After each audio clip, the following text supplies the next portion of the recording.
El éxito empresarial hoy en día ya no se mide solo en la cuenta de resultados, sino en la huella ecológica.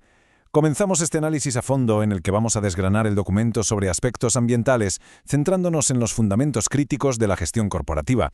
Vamos a explorar desde las definiciones de aspecto o impacto hasta los tipos de residuos, emisiones y sobre todo cómo evaluar todo esto. Porque entender la raíz de cómo las organizaciones interactúan con su entorno es el primer paso indiscutible hacia la sostenibilidad. Para dominar el tema sin perdernos, vamos a estructurar este recorrido en 4 bloques muy claros. 1. El aspecto frente al impacto ambiental. 2. Las categorías de esos aspectos. 3. Cómo gestionamos y clasificamos los residuos. Y 4. Los criterios exactos de valoración y evaluación. Empezamos con el primer bloque. Aspecto frente a impacto ambiental, o lo que es lo mismo, la causa y el efecto. A ver, simplifiquemos esto porque a veces es un auténtico lío en el mundo corporativo. El aspecto medioambiental actúa siempre como la causa. Es la acción, el elemento de una actividad. Pensemos en el acto de pisar un charco. Por el contrario, el impacto medioambiental es el efecto, es el cambio o la alteración real que se produce en el entorno. Siguiendo con el ejemplo, el impacto sería salpicar y mojar el suelo alrededor. Es una consecuencia directa de ese aspecto inicial. Si nos ponemos un poco puristas y miramos las definiciones exactas de la normativa ISO 14001, la cosa queda clarísima. El aspecto se define estrictamente como la interacción. Puede ser una característica de un producto o de cómo se da un servicio.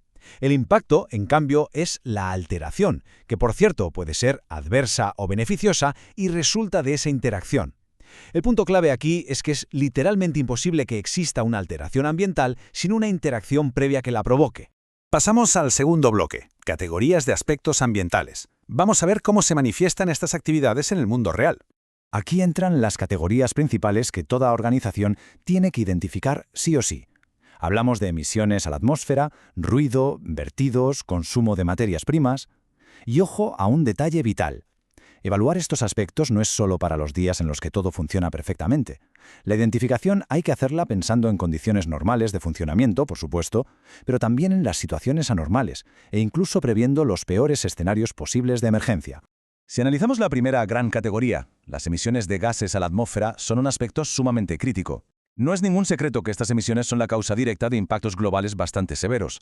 Son responsables del efecto invernadero, del cambio climático acelerado, de la famosa lluvia ácida y, tristemente, de muchísimas enfermedades respiratorias en poblaciones cercanas a zonas industriales. Y de ahí saltamos a otro escenario bastante crítico, los vertidos y la afectación al suelo.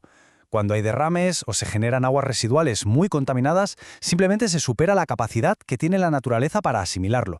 Un derrame tóxico en un suelo permeable se filtra con la lluvia y la mancha de contaminación se hace enorme. Este impacto es devastador porque frena en seco el desarrollo de la flora y fauna local y amenaza directamente la pureza de nuestras aguas subterráneas.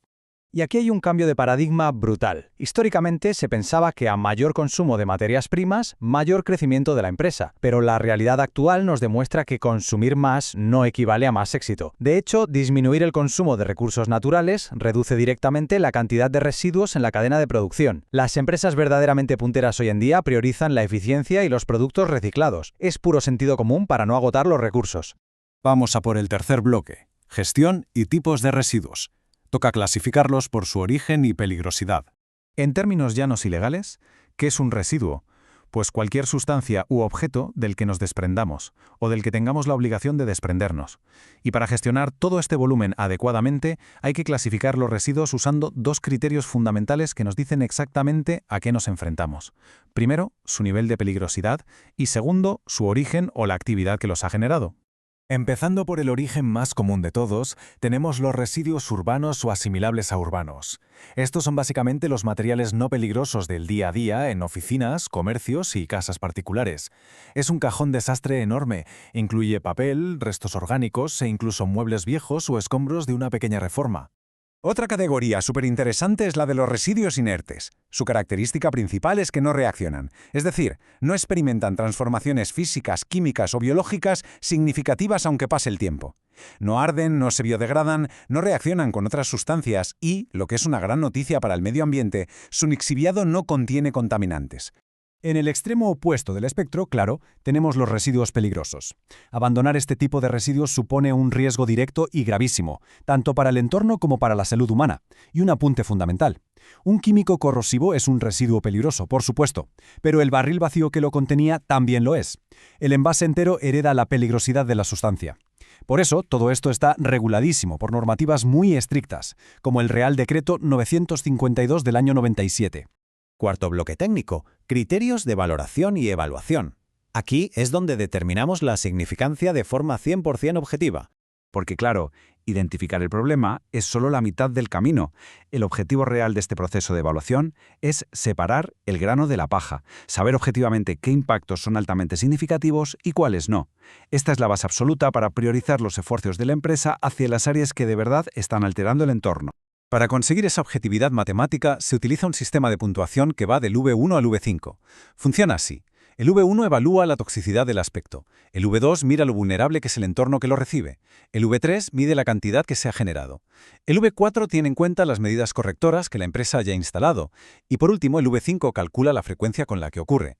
Sumamos todo esto y obtenemos un cálculo irrefutable del impacto global. Toda esta teoría cobra vida en la matriz de identificación. Esta es la herramienta de trabajo diario en los entornos corporativos para documentarlo todo. Aquí se enumeran las actividades, se anota si ocurren en condiciones normales o de emergencia y se aplican esos criterios del V1 al V5 para obtener un veredicto de significancia. Podríamos decir que es el auténtico corazón documental de la norma, ISO. Y bueno, llegamos a la sección final, los motivos de la gestión medioambiental, mucho más allá del mero cumplimiento legal. Implantar todo esto va mucho más allá de evitar multas y rellenar papeleo. Hay 4 grandes pilares. Tenemos razones ambientales, donde reducir la contaminación es un deber ético. Razones legales, con normativas cada vez más implacables. Razones sociales, para evitar denuncias y mantener una buena reputación corporativa. Y seamos realistas, razones económicas enormes. Gestionar bien supone un ahorro increíble en materias primas y energía, lo que se traduce directamente en ventajas competitivas en el mercado. Para terminar, dejemos una pequeña reflexión en el aire con todo lo que hemos analizado hoy. Cuando somos capaces de dominar la causa y el efecto, controlar los residuos y medir los impactos de forma matemática, ¿cómo transforma esa identificación precisa el simple hecho de cumplir la ley en una verdadera estrategia maestra para garantizar el éxito empresarial continuado? Es una pregunta fascinante que sin duda redefine el propósito de las empresas frente a los retos del mañana.